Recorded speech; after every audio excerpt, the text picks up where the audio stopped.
Hello. In the previous video, I explained the steps of executing a test case using Ruby. Now, in this video, I will explain the steps to execute a test case using TestOps for functional testing, which was prepared in the previous step. To start the execution, click on the Execute Test Case button.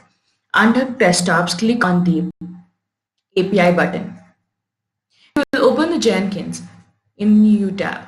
As I mentioned earlier, the prepared test case will be auto-created as a new job in the Jenkins for easier execution. Click on the job name.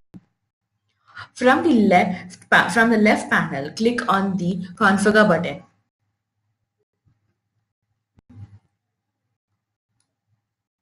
Scroll down and you will find the build. Under that, you will find the Execute Windows Batch command.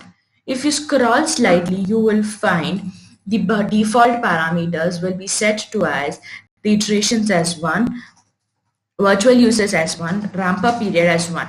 The parameters must be set to default as we are performing a functional testing. Now click on the Apply and Save button. It will take you back to the previous page. Now click on the Build Now button. Under the build history, you will find the build number. Click on that. Again, on the left panel, you will find the console output. Click on that. Here, you will find the building process details. Wait till the building is completed. Now, the test case has been executed successfully. Now, close the Jenkins. Now, go to the folder location where you have saved the project folder. So click and open the folder. Under the Tom folder, you will find the web testing. Under web testing, click and open API. Under API, click and open TestOps. Under TestOps, demo_ton. And under this folder, you will find a folder name with the same name as the test case name. Click and open. Under this folder, you will find the Newman_reports folder. Click and open. Here, under this folder, you will find a HTML called result.html. Click and open.